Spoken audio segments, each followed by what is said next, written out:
ရဲ့ကိုယ့်ရဲ့အခန်းကိုတက်တက်ရဲနဲ့ကျဲလို့ခံစားရအောင်လို့ဘယ်လိုမျိုး furniture တွေကိုအသုံးပြုရမလဲပထမချက်ကတော့ light color furniture တွေကိုအသုံးပြုပါအဖြူအဝါနိုးတို့နဲ့ light grey လိုမျိုးအယောင်ပြောတဲ့ furniture တွေက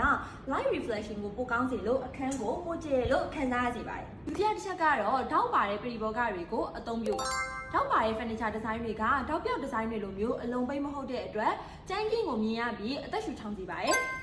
တတိယချက်ကတော့ multi use furniture တွေကိုအသုံးပြုပါ sofa bed နဲ့ foldable တွေပဲခောက်လို့ရတဲ့စပွဲစတဲ့ multi use furniture တွေကအခန်းရဲ့ space ကို save လုပ်ပေးပြီးကျင်းနေတဲ့အခန်းတွေမှာသုံးရတာအရန်ကိုမှအဆင်ပြေပါတယ်နောက်ဆုံးချက်ကတော့ hidden storage ရဲ့ furniture တွေကိုအသုံးပြုပါ Annabelle dryer, lift up coffee table တို့လိုမျိုးပစ္စည်းထည့်လို့ရတဲ့ furniture တွေကအခန်းရှုပ်ပွားနေရကိုလျော့နေစေပါတယ်ဒီနေ့အပြပေးသွားတဲ့အကြောင်းအရာလေးတွေနဲ့ပတ်သက်ပြီးမိတ်ဆွေတို့အတွက်ကိုအကျိုးတစ်ခုခုထူးမယ်လို့မျှော်လင့်ရင်းနဲ့ customer တွေအတွက်ကိုအကောင်းဆုံးဆိုတဲ့အရာတွေကိုပဲအမြဲတမ်းပေးချင်နေတဲ့ Joy Furniture ကိုအစင်မပြတ်စောင့်ကြည့်ပေးဖို့ပြောချင်ပါတယ်